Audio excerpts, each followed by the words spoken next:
everybody, welcome to another battle report. It's a 4,500 point game of Dread Elves against Warriors of the Dark Gods. I'm on the Dread Elves. This is my first go at the new Dread Elf book, and my good friend Silas is on the Warriors of the Dark Gods. This game was played on the 20th of December, which was in fact my 39th birthday. We're going to get into it in a moment. If you have not yet hit that like and subscribe button though, please do so. Consider it a belated birthday gift if you like.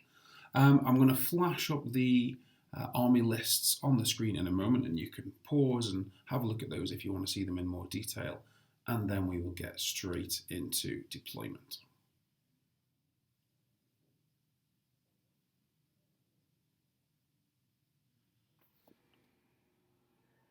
Okay, so here we are in deployment then. We're on map number 1. The deployment type was counter thrust. That's the one where you put down a unit and your opponent can't deploy within 20 inches of that unit. And the secondary objective is to secure the targets. That's to get scoring units within 6 inches at the end of turn 6. So if I just go through the units, I'll start top left with Silas's. So we've got Feldrek Elder, and then his middle unit of barbarians with the giant who has the war platform rule. Then his second Feldrek Elder, the biggest unit of barbarians here with his sorcerer, and then he's got his chosen lord on chariot and his forsaken one, unit of warrior knights, smallest unit of barbarians, 2 units of flayers, and then his other warrior knights. On my side, we've got the Black Cloaks, and then the Warlock Acolytes, unit of Harpies, unit of Temple Militants with a Temple Legate, unit of Judicators, Mist Leviathan, another unit of Temple Militants with the other Temple Legate, another unit of Judicators, unit of Harpies, and a unit of Shadow Riders. So that's deployment, and here come Vanguards. Okay, so we're here in Vanguards then. We knew before taking the Vanguards that I was almost certain to get the first turn. I think I dropped 5 units before Silas. So I declared that I would go first. I've moved my Dark Raiders across here, as you can see. I don't want them going after this big unit of heavily armoured knights. I want to start cutting into these flayers with my 3 shots per model now. These guys have got when they're at short range, only 1 at long range, but getting into short range isn't a challenge with this unit. So what I'm hoping to do here is Vanguard across and then whip behind and put a whole great big bunch of shots into this unit and cut some of them down. I'm also going to try and get the stars align on them so I can re-roll my shooting just to really cut out the effectiveness of this unit before it starts lashing models, which is very annoying. So there you go anyway, that's Vanguards. Okay, so into my movement phase then. So I've brought the Black Cloaks up here. I'm hoping to get a few poison shooting attacks on this Feldrek Elder here and soften it up a little bit. And that will enable my Warlock Acolytes over here to be fairly safe from the charge of a Feldrek Elder, because this Forsaken one, he's not going to reach them with his movement and his 2d6. He's going to be out of range, but this guy can get in here. So I'm deliberately putting my cloaks here to do a bit of damage to him, and then I'm planning to buff this unit with my strength spell so that they get +1 strength and +1 ward save and +1 to hit as well. So this is probably okay. Is what I'm thinking there. General advance through the middle with my infantry units. I want my Temple Militants in combat with the Barbarians because they're good against low armoured units, not so good against heavily armoured units. And then my Judicators up through the middle as the only sort of viable long charge. But anything that runs into the Judicators is going to be in quite a bit of trouble because they've got hatred and artistry of death and great weapons and AP4, so they're very nasty. Leviathan heading over this way. I'm hoping to either buff the Leviathan or do some damage on the way to one of the Feldrek Elders, and then it should have a fairly decent chance of taking out one of the elders, provided it's, like I say, buffed or the elder is somewhat wounded going into the combat. Judicators here coming around the impassable terrain, so that's what I'm looking for here. So I've gone the maximum movement here, keeping my harpies back ready for march blocking later, and then my shadow riders, I'm planning to get stars align on them and pump 15 shots into this unit, and shave some of these off because that lash thing that they've got is annoying. So I want to do some wounds there. I'm planning to use stars align there for that as well. So there you go, that's my movement 1. Okay, so into my movement phase then. So I've brought the black cloaks up here. I'm hoping to get a few poison shooting attacks on this Feldrek elder here and soften it up a little bit. And that will enable my warlock acolytes over here to be fairly safe from the charge of a Feldrek elder, because this Forsaken one, he's not going to reach them with his movement and his 2d6. He's going to be out of range, but this guy can get in here. So I'm deliberately putting my cloaks here to do a bit of damage to him, and then I'm planning to buff this unit with my strength spell so that they get +1 strength and +1 ward save and +1 to hit as well. So this is probably okay.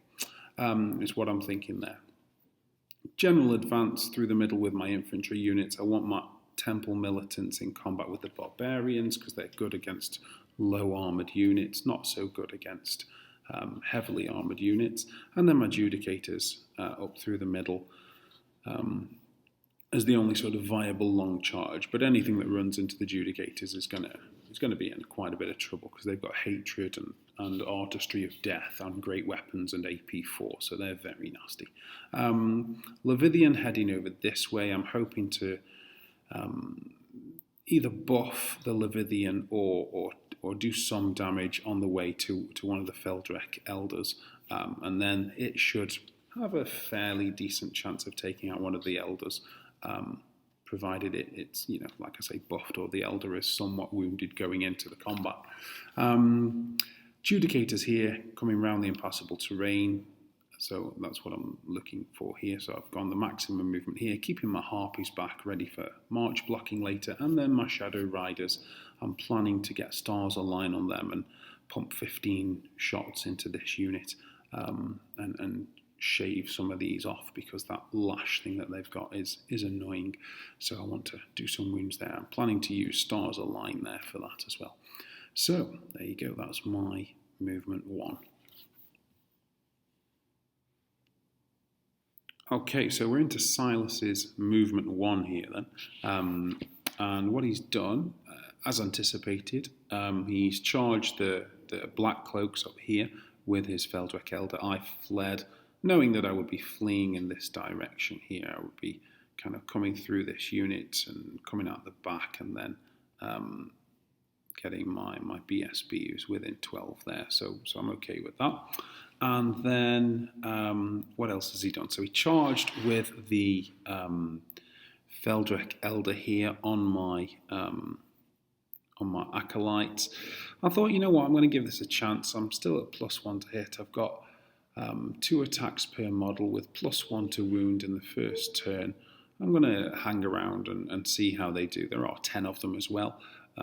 So I held, and then he charged with the knights, and I thought, you know what, I can't take both the elder and the knights. So I fled from the knights, which kind of put me somewhere over here, and then the giant charged out of his unit, trying to charge me off the board, but I knew there was a good distance in there, so they've of course then had to flee, which is why they're there. Past all the dangerous terrains that were involved, either by not rolling ones or rolling a ward save from time to time. And that was most of Silas's movement phase. Apart from that, sweeping attack killed all 5 of my shadow riders, so that was very annoying because I deliberately put them there to deal with that, and for them to all then just straight away die was very disappointing. And over here, the sweeping attack killed a single Judicator as well. I asked Silas whether he was going to put his unit back together, but he said that he intended for the giant to go back in the following turn, which is why we just kind of left that there like that. So that was the end of Silas's movement 1. Okay, so end of Silas's turn 1 here then, and he's not actually caused any wounds in his turn 1. He only got Pentagram of Pain off in the magic phase against the Mist Leviathan, and he didn't manage to do any wounds on it, so that was, I suppose, something. He doesn't have any shooting, there's no one in combat, so that was the end of Silas's turn 1. Okay, so this is my movement 2. Now, before continuing, I should make mention that at the end of the turn, I noticed that Silas's flayers were too close to my executioner, so I asked him to make sure they were an inch away, and he moved them an inch away, but in so doing, he allowed the Judicators a charge through onto the side of the knights here. I'm not sure whether he did it deliberately or not, but in case you're wondering why there's sort of an anomaly between the two photos, that's why. So I declared 4 charges in my turn 2, a charge on the flank of these warrior knights here, a charge from my temple militants onto this unit of flayers here. What I'm thinking here is to smash through these knights and then possibly overrun, although when I realised afterwards, actually, this is a lot longer than I've perhaps given it credit for, and there are units coming through both ways here, so I think this was probably a bit silly, to be honest. I should have perhaps been a little bit more disciplined with that unit. And then the temple militants will rip through these guys, so I'm planning to sort of charge and then reform and get ready to face off against this unit. I declared a charge with the Judicators here. I needed an 8, I failed it, but I thought, you know what, for an 8, it's just under a 50-50 chance. If he flees, he goes off the board. If I just get just a tiny bit lucky, then I've got rid of those flayers, and I bloody hate those things. So yeah, that's what that was about. And then temple militants here, just a long charge on the barbarians because they presented themselves, but unfortunately that was failed. So that was the charges. The Acolytes failed their minimised roll on Discipline 8, of which there is an 11% chance. So that was very annoying. And they then ran off the board. So that was, yeah, less said about that, the better.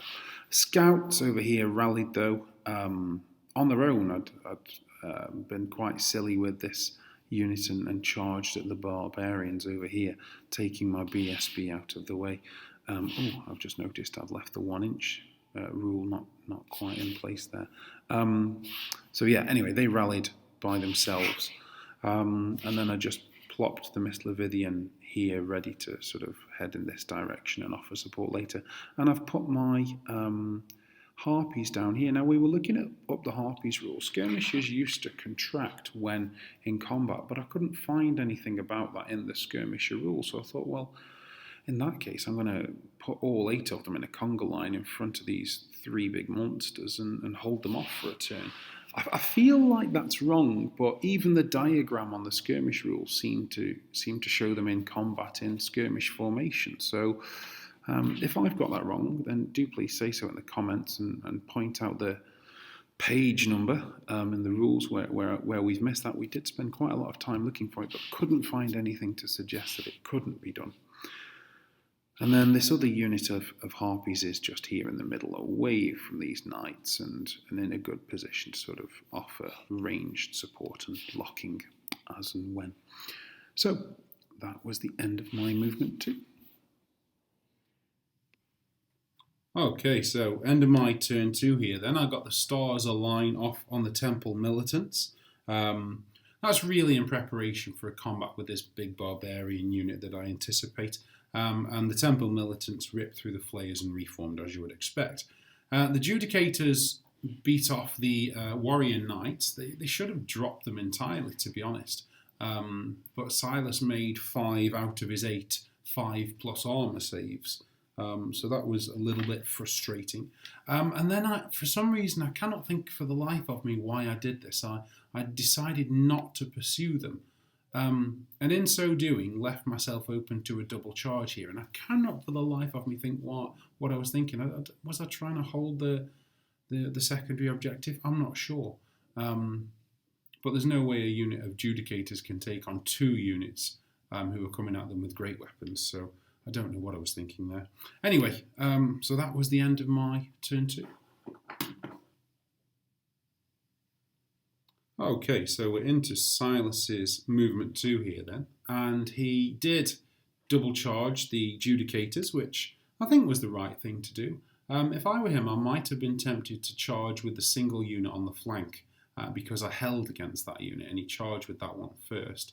Because then he'd have got 10 attacks against my 5 and the flank and the disruption. But anyway, he double charged with the 2, and there was no way I could hang around for that. So I fled, took a few wounds from the dangerous terrain, but ended up out here, just over here.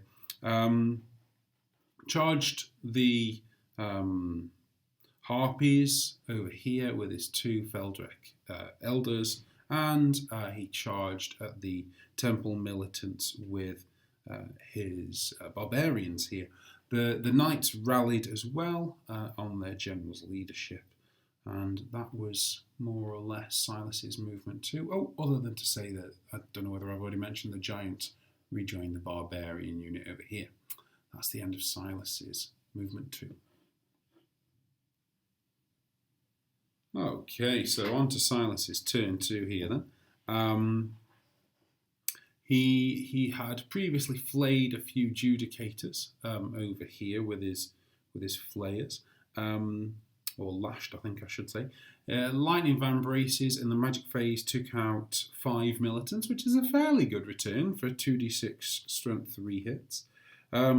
He got Breath of Corruption on his Wizard Master in combat here. I had anticipated that because the Barbarians were going to need the buff, and I'd saved all 5 of my Dispel dice for it, but he got it anyway. But in combat, the Temple Militants still won, but the Barbarians held they're currently steadfast on the General's leadership, and this is about mincing through enough of them, so it's going to take time. And then, of course, the Feldrek Elders demolished the Harpies, as you would expect.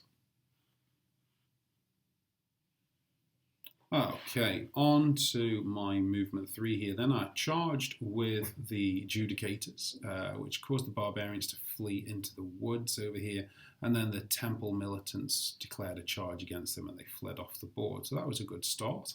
Redirected into the General over here, taking the decision to let the Judicators attempt their Discipline 8 rally by themselves, because I wanted to get that unit of Barbarians off the board, and I figured they have plenty of distance. If they do run or continue to run, which annoyingly they did, so failing a Discipline 8, which 36% chance it would happen. So that was that.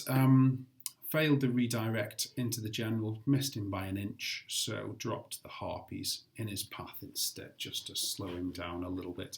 Dropped the Mislevidian over on the side here in case this unit doesn't break, as I don't want to get double charged with my Temple Militants by Feldrek Elders. So that's a bit sacrificial, because there's no way he can withstand 2 charges from the Feldrek Elders, but it's just necessary to keep the militants alive, really.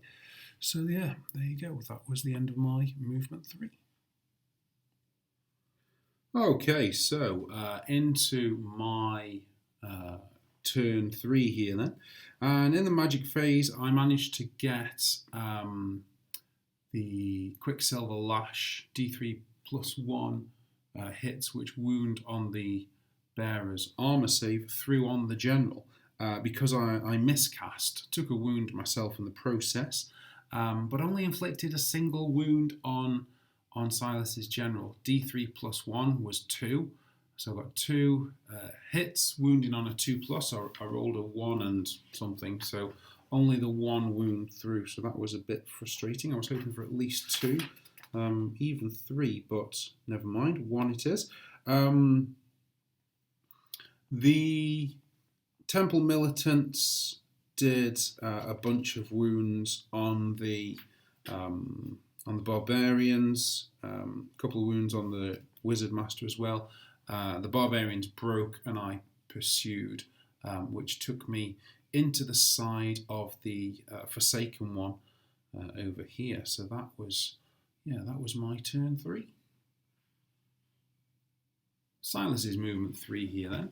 You can see that he's charged the Mist Leviathan with just one of the Feldrek ancestors. That creates quite an interesting combat in some ways, because the Elder should win, but the fact that he's hitting on 3s and only has 5 attacks and can't stomp limits his damage output somewhat, and the Leviathan has 8 health points, so that, along with distracting, is going to probably going to spell quite a drawn-out combat here, because obviously what Silas is looking to do is support his general, who's going to get charged by the militants and later by the Judicators, as things stand at the moment. So he's bringing that one up here for support later on, of course.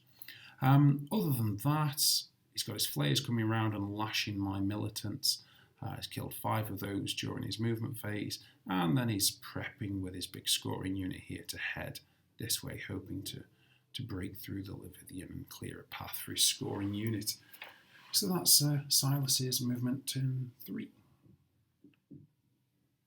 Okay, so we're at the end of Silas's turn 3 here then. I should have mentioned earlier, I did get Glory of Gold off on this militant unit, but it wasn't relevant to the combat with the flayers really, so yeah, not a big issue, but I put the marker on during this turn so that Silas didn't forget it really.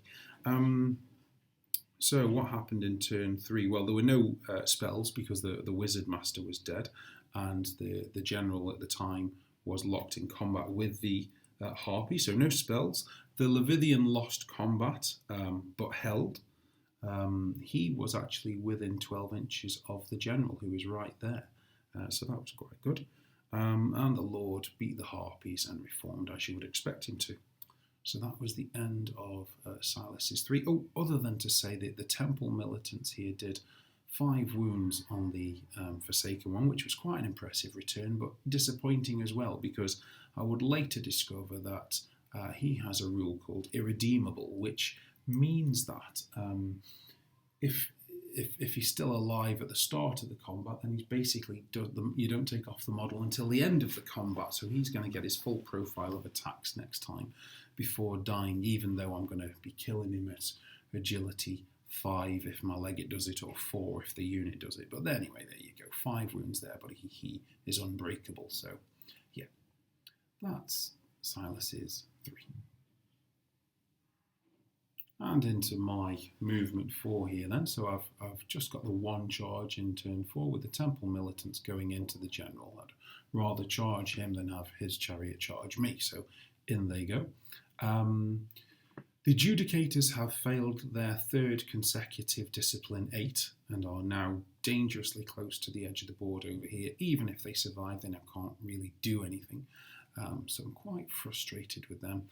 Judicators coming around the side here, heading towards this general, who's going to inflict quite a bit of damage to the militants, but I should be steadfast, and he's not getting his impact hit, so I'm hoping they can hold out long enough for the Judicators to come in. And then I've brought the Black Cloaks up here to get some shooting into this unit of flayers, because I don't have another way to handle them. There is a danger here of the flank charge on the side here, but what I'm hoping is that if that happens, then I will just go through these units and teeter on the board edge over here. This is not actually the edge of the board, there's about another inch or so over the side there, so I'm hoping that I'll just sort of end up here-ish, is the idea, because the roll is going to bring me sort of somewhere in here, but I can't stop in the middle of a unit, so I shall just come out there. So, yeah, that's my movement 4. Okay, so into my turn 4 here then, and I've got stars align off on the militants here, so re-rolls to hit against the general. And I've popped the guiding light on the black cloaks because I expect them to need to rally. I'm expecting a charge here and to end up over here, so we're going to need to be cold-blooded there. Militants and the Lord. Militants beat the Lord on static combat res, but he held. And then the other militants finished off the Forsaken one, but took a few wounds in the process because of his irredeemable rule. Got a little bit of luck over here, which made a welcome, if small, change. A couple of wounds from the Lashmasters. So the Leviathan actually won combat, but the Elder held as well. So that was the end of my turn 4. This is Silas's movement 4. Now, you may have noticed at the end of the last round that my militants who were over here had presented their flank to this big unit here. And that was because I wanted to bait Silas into a charge, because I don't want him heading towards this secondary objective over here. And I didn't think he would come after the Mist Lividian with this great big unit. So I wanted to bait him into a charge and sort of end up fleeing this way. But he played this really cleverly. He sort of sprung my trap. He did declare the charge, and I thought, brilliant, he's fallen for it. But he did it before declaring the charge with the Feldrek Elder. So he set them off running. They ran through the temple militants, came out sort of over here, and then he charged with the Feldrek Elder, sending them over here. And the dangerous terrains actually wiped the unit out, which was quite annoying. So well played for him on that one anyway. And then he's redirected into the Mist Leviathan, which I'm not sure about, really. I don't think the Leviathan is worth the combined efforts that are going on over here to take it, but there you go. He had also declared a charge against the Black Cloaks who had fled as anticipated, and then redirected into the Leviathan over there. So the Leviathan drawing a lot of heat over here. And then he's redirected into the militants here, as you can see. Also a few lashes over here saw off the end of the unit, so that my legate is sort of here by himself now. So that's the end of Silas's movement 4. Silas's turn 4 here then, and you can see that the Leviathan has been obliterated by the pylon in the corner down here, and that's fine. And the militants over here have lost combat but are steadfast. Yeah, because the Feldrek Elder is large, not gigantic, I think, or something like that. So they end up being steadfast and they hold. So that was the end of Silas's turn 4. Into my turn 5 here then. One charge. The Judicators have got into combat with the Feldrek Elder over here. And my other Judicators have finally taken it upon themselves to rally, which was nice of them after 3 turns of failing discipline 8s. So they are at least rallied and not running off the end of the board, so that's something. The general, though, over here, who is discipline 9, continued to run. So that was annoying as well, although he's as good as dead with the lashes coming this way later on. But it would have been nice to have at least gotten his spells before him dying. So that was my movement 5. Oh, other than to say the Black Cloaks over here did rally as expected. So that's the end of my movement 5. Okay, so with my turn 5, with my general still fleeing, I only had 1 legate to cast spells, and there was only 1 that could be cast. So of course Silas ploughed all of his dispel dice into it, so nothing off in the magic phase, and the militant unit was finished off by the general. But the Judicators did come in, dished out a bit of pain to the Feldrek Elder, and we won the combat, partly to do with the static res, but both of the units here passed their discipline 7s, I was hoping one of them would break, to be honest, with them being, just over 50% chance on each, but it wasn't to be. So that was the end of my turn 5. Into Silas's movement 5 here then. He has not declared any charges, but he has lashed off my general with his flayers over here, which makes complete sense. The general's 4+ Aegis save only works in combat, so he was in quite a bit of trouble there. And then he's just moved. One charge here on the cloaks. I mistakenly thought that quick to fire would enable them to shoot in spite of the proximity of the unit, but that is no longer the quick to fire rule. That's me getting my different versions of this game muddled up. So I deserve that. And then moving just towards a secondary objective here, having reformed. I don't think he's got a musician in this unit, so I think he just reformed so as to be able to head this way and contest the secondary objectives in turn 6. But anyway, that's the end of Silas's movement 5.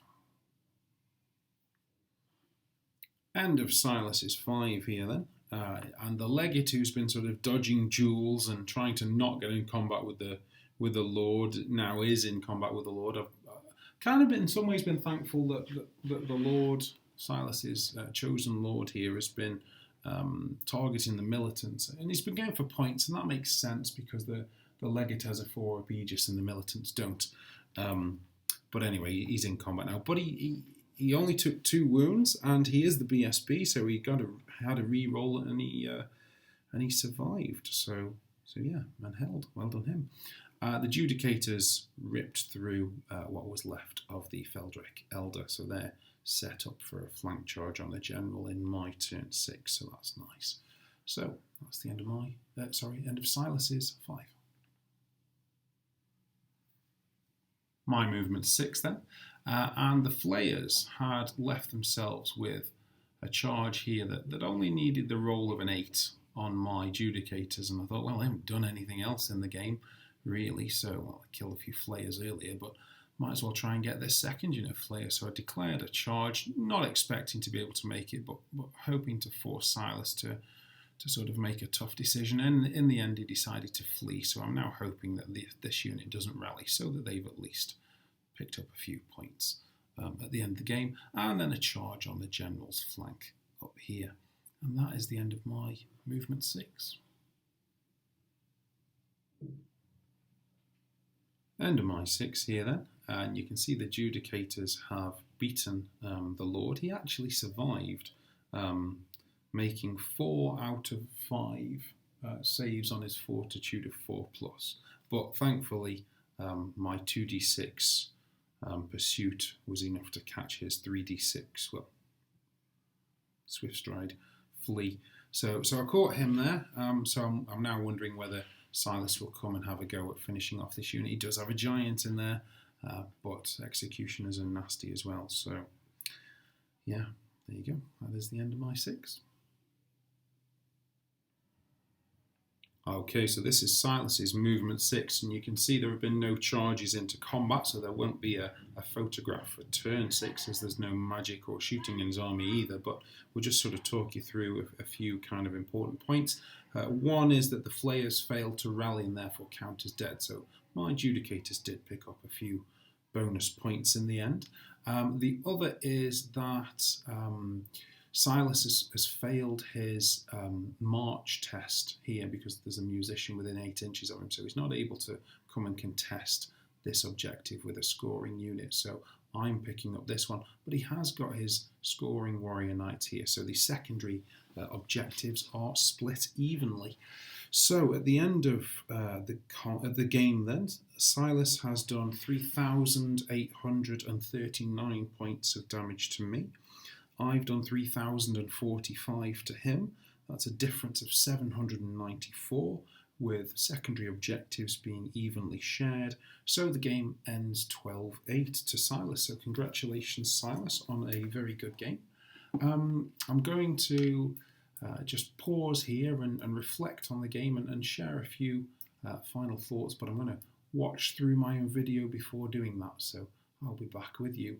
Well, from my point of view, it'll be in about half an hour, but from your point of view, I'll be back with you in a moment. Okay, so coming back for a quick reflection after the game. If you're still hanging on for this, then well done you. You can have a big gold star.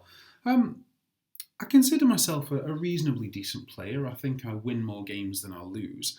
And I knew I was coming into this game with a strong army, so I was expecting a fairly decent result. And it's only a 12-8 loss, but it could have quite easily been a 15-5 loss.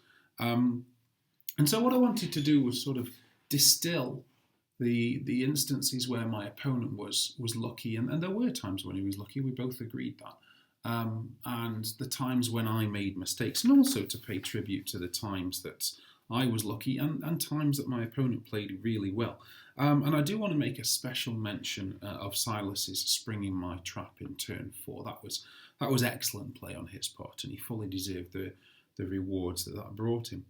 And also there are a few instances in the game where I felt I was lucky, particularly in turn 6 when the barbarians here failed their march to the beat test. That was, less than an evens chance. And similarly over here with the flayers, that meant that they were broken at the end of the game, and that was less than an evens chance. And then there was the combat with the Leviathan where I actually won combat. That was unlikely as well. So there are a few times that when fortune went my way.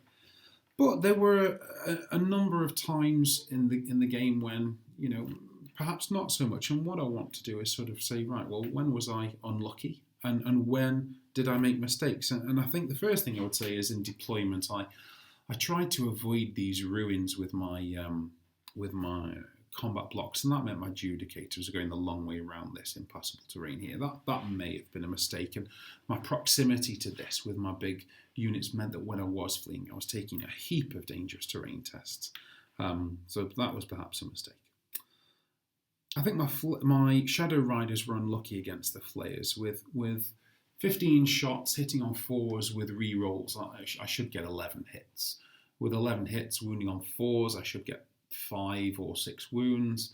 Saves on, I'm not sure if it's 5 or 6, should see about 4 of them die, which would in turn have meant there weren't enough lash attacks to wipe out my unit, and I could have really sort of whittled that unit down. I might have lost the attrition overall, but there wouldn't be enough left of the Flayers for them to be a meaningful threat after that. So I think I was unlucky there. The Acolytes, bringing the Acolytes up here, that was a mistake. I failed to see the charge of the Knights, and so I fully deserved for their forced flee. It was unnecessary to put them there. It was greedy on my part. But I think that them failing their Discipline 8 with the Guiding Light, there's an 11% chance of that happening. That's just mathematically unlucky. So there is that. Another mistake on my part, failure to use the binding scrolls throughout the game. Silas only had 4 spells. I could have really sort of tangled up his magic phase with those, and I simply forgot. So, yeah. I think the biggest mistake I made in this game was the way I managed the Judicators in the middle of the game. I shouldn't have charged the Knights in the first place. I exposed my flank in so doing, and then my failure to overrun just really sort of stitched me up.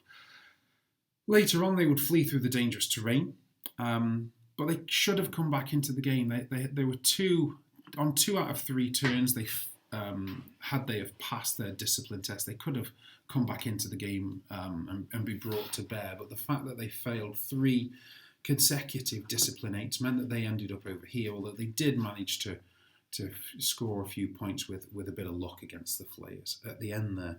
The Knights, earlier in the game up here, they made 5 out of 8 5+ armour saves.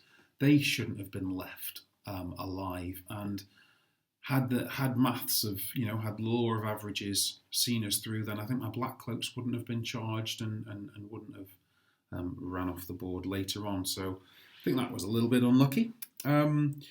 Silas made 9 out of 10 fortitude saves on a 4+. That's obviously statistically unlikely. And he got quite fortunate with my Quicksilver Lash as well when it got through. So I think the general really should have been dead, simply from the sheer number of attacks that he took and the corresponding number of wounds. He and the Feldrek Elder, between them, also lost combat 3 times total and passed 3 Discipline 7s. Now, Discipline 7, 56% chance of success. He should get 1, might get 2. It's unlikely to get 3. So I think that would have made a difference. That could have either had most or at least some of my militants stay alive. Black Cloaks, I failed to recognise the quick to fire change, rule change, so I deserve that. And then my general at the end of turn, I think it was my 5 or my 5, failing to rally meant that I didn't really get a magic phase turn 5. So I think overall there were occasions when I was unlucky, but that also I think there were a number of instances in the game where I made that possible, particularly with the way I played the Judicators and my failure to see the charge against my Warlock Acolytes. So, yeah, I think 12-8 is a touch harsh. I think if the law of averages had played out, it would have been a 10-10. But I shouldn't have been going for a 10-10 with this army. I should have been going for a win myself, and mistakes with some of my units meant that wasn't to be. So there you go. That is the end of the battle report. I'm actually starting another game with Tim in a little while, and there will be a battle report for that coming out probably in the next 48 hours or so. So I do hope you will join me for that. Thank you for watching. Thank you for sticking it through all the way to the end of this report, and I will see you all next time. Bye bye.